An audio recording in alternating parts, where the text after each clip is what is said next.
আজকে চলে এসেছি খুবই সস্তার মধ্যে এবং খুবই ভালো একটা রেস্টুরেন্টে খোঁজ দিতে।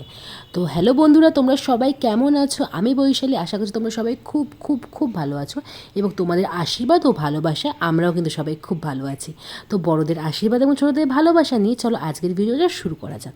তো আজকে তোমার একটা খুব ভালো একটা রেস্টুরেন্টে খোঁজ দেবো। তো রেস্টুরেন্টটা ঠিক কোথায়, চলো তোমার সাথে সেটাই শেয়ার করা যাক। তো বলেছি আমি নতুন রেস্টুরেন্টের খোঁজ তোমাদের সাথে দেবো। তো আমি চলে এসেছি নর্দার্ন এভিনিউতে, যেটা হচ্ছে পাইকপাড়াতে। Paikpara Northern Avenue State Bank আছে যে পাইকপাড়া ব্রাঞ্চ, তার ঠিক অপোজিটেই একটা রেস্টুরেন্ট, যেটা হচ্ছে মনোহারি নাম। তো সেখানেই আমরা ফার্স্ট টাইম এসেছি। আর খুব একটা পুরোনো নয়, মানে নতুন খুলেছে। এর আগে একটা ফ্লেভার্স নামে ছিল, একটা নতুন মনোহারি। তো এখানকার খাবার ট্রাই করতে এসেছি।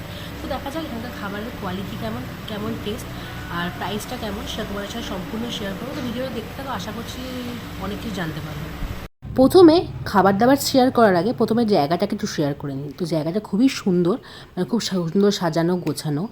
তো অনেকটাই ফাঁকা ফাঁকা ছিল, মানে আমরা যতক্ষণ ছিলাম সেখানে কিন্তু কেউ আসেনি। ঠিক বেরোনোর কিছুক্ষণ আগে একটা কাপল এসেছিলো।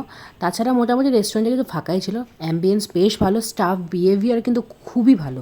স্টাফেদের বিহেভিয়ার আমার বেশ ভালো লেগেছিলো। তাছাড়া আরেকটা ব্যাপার সেটা নোটিস করছি, আমাদের খাবার কিন্তু দিতে অনেকটা সময় নেয়, এটা একটা খারাপ ব্যাপার। এখানে আমি প্রথমেই বলেছি স্টাফেদের বিহেভিয়ার খুব ভালো, কিন্তু কয়েকটা জিনিসপত্র যেমন আমার নেগেটিভ লেগেছে, যেমন টিস্যু ছিল না, বারবার চাইতে হচ্ছিলো, তারপর টিস্যু এলো। তারপর সস শেষ হয়ে গেছিলো, তখন আমরা নেক্সট টাইম আবার চাইলাম, আমাদের খাবার কমপ্লিট হয়ে গেলো, তারপর কিন্তু সস এসেছিলো যখন টার্মস অফ হেভেন খেতে চেয়েছিলাম। তো এই ব্যাপারটা খুবই খারাপ ছিল। তাছাড়া জল জল কিন্তু ওরা আসার সঙ্গে সঙ্গে সব রেস্টুরেন্টে প্রোভাইড করে, ওরা কিন্তু জল প্রোভাইড করেনি আমাদেরকে। জল চাওয়ার পর জল দিতে এসছে। আর এখানে কিন্তু কোনো রকম ফ্রি জল ব্যাপার স্যাপার নেই, তোমাদের জল কিন্তু কিনে খেতেই হবে। এই কিছু নেগেটিভ পয়েন্ট তোমাদের সাথে তুলে ধরলাম, যে ওদেরকে বারবার বলতে হয়েছে তারপর ওরা দিচ্ছে। তো এই ব্যাপারটা আমার ঠিক ভালো লাগেনি। হ্যাঁ, তো আমরা এখান থেকে Szechuan fried rice, Szechuan chow mein and garlic chicken নিয়ে নিয়েছিলাম। তো প্রত্যেকটা টেস্টই আমার খুবই ভালো লেগেছে। মানে রেস্টুরেন্টটা প্রথমে ফাঁকা ভেবেছিলাম, লোকজন আসার ঠিক কথা, বাট প্রত্যেকটা খাবার যে টেস্ট বলা যেতে পারে, টেস্ট কিন্তু অসাধারণ। মানে প্রত্যেকটা খাবার কিন্তু খেতে ভালো, আমার প্রচণ্ড ভালো লেগেছে।